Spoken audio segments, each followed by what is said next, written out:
Thank you, Mr. President. Thank you, our honorable guests. May we request our witnesses to descend the stage.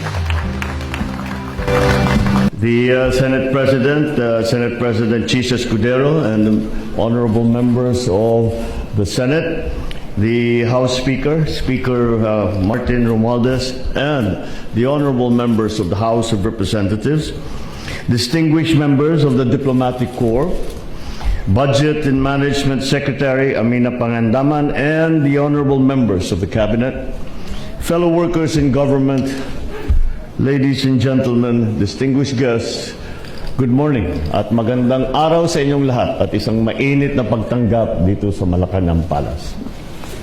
As we embrace the holiday season with the joy of Christmas filling our hearts and the new year inspiring hope and new possibilities, we are reminded that it is also a time for reflection and for resolve.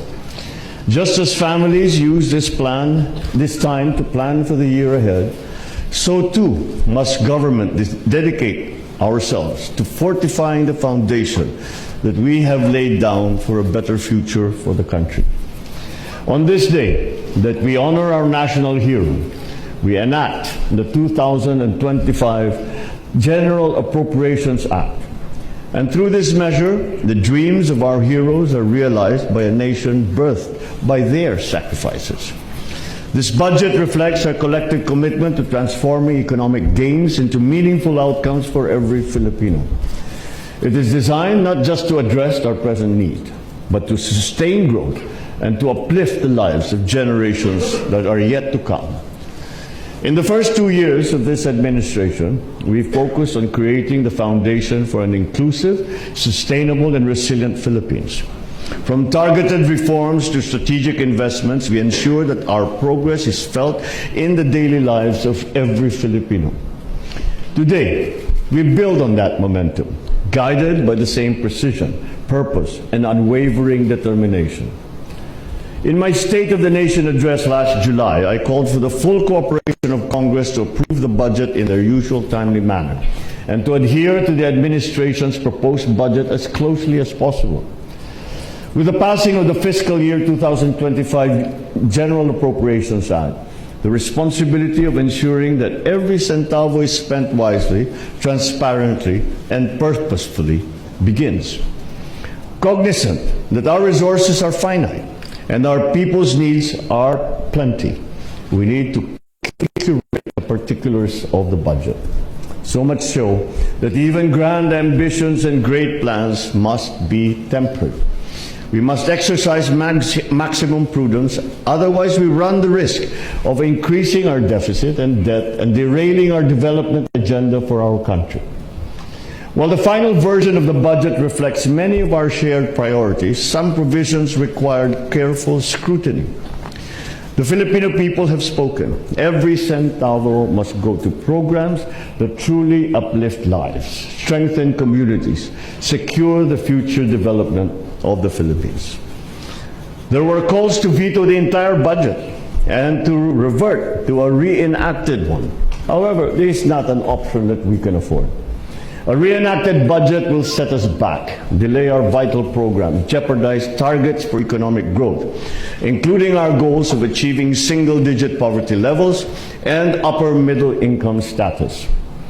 However, the executive branch is one with the people in raising concerns over appropriations that are not consistent with the country's development plan and responsive to the needs of the people. After all, it is our people whom we serve. We take our role as stewards of our taxpayers' money seriously. And for this reason, after an exhaustive and thorough review, we have directly vetoed over 194 billion worth of the line items that are not consistent with our program priorities.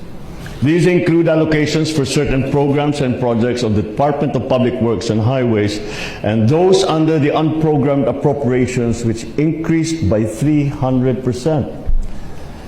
We shall also pursue conditional implementation on certain items to ensure that the people's funds are utilized in accordance with their authorized and stated purpose.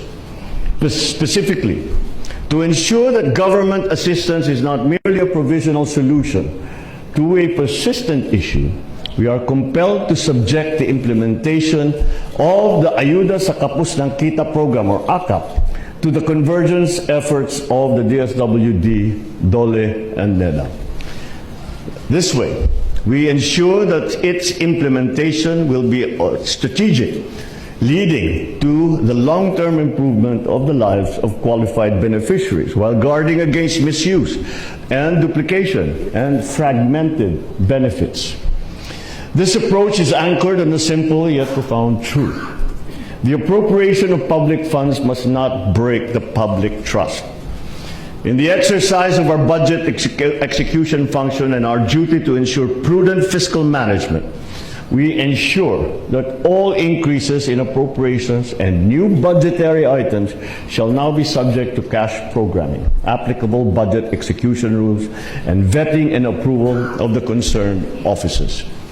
This way, we guarantee that these programs and projects are implementable and will redound to the benefit of our people.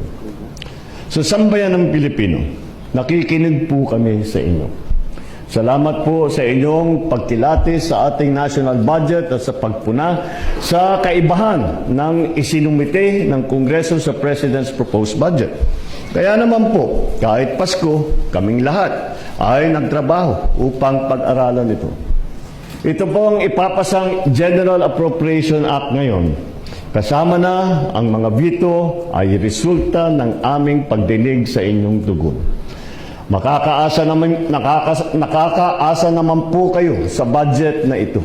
Ipapagpatuloy at papalawigin pa natin ang ating serbisyo sa inyo, alinsunod sa ating Philippine Development Plan ng 2023 to 2028.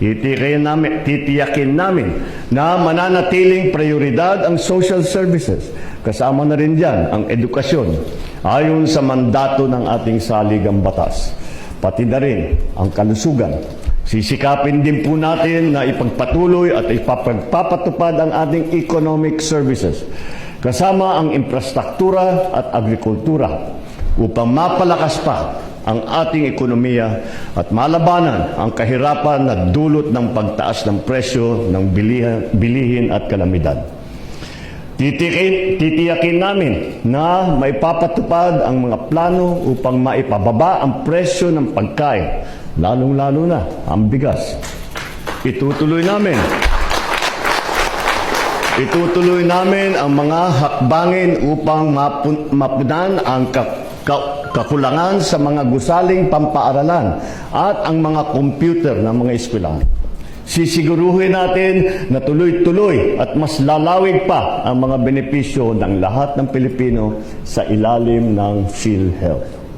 Through this budget, we will also prioritize green investments and disaster preparedness to safeguard our environment and ensure resilience against disasters.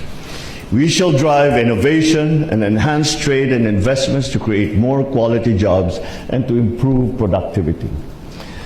To sustain these efforts, we are advancing governance reforms. We shall continue to improve our systems for a more efficient, transparent, and accountable government. Through digitalization, we shall streamline services, reduce bureaucratic delays, and combat corruption. Sa aking mga kasamahan sa pamahalaan, nais kong ipaalala ang ating tungkulin sa bayan. Gamitin natin ng wasto ang pondo ng ating bayan. Siguruhin natin na agarang masimula ng mga proyektong napopondohan at matapos ito ng naayon sa programa at pondong inilaan dito. So as we close this year and step into a new chapter, let us remind ourselves of our shared responsibility. Nation building is not the work of government alone. It is a partnership that we make with every single Filipino. With unity, with determination and a clear vision, we can achieve a future where progress is felt in every home, in every community, every corner of this archipelago. Together, let us build a bagong Pilipinas, a nation of genuine and shared prosperity. Maraming salamat sa inyong lahat. At siguro maaari pa rin bumati ng maligayang Pasko at masaganang bagong taon. Maraming salamat sa inyo lahat at magandang umaga po.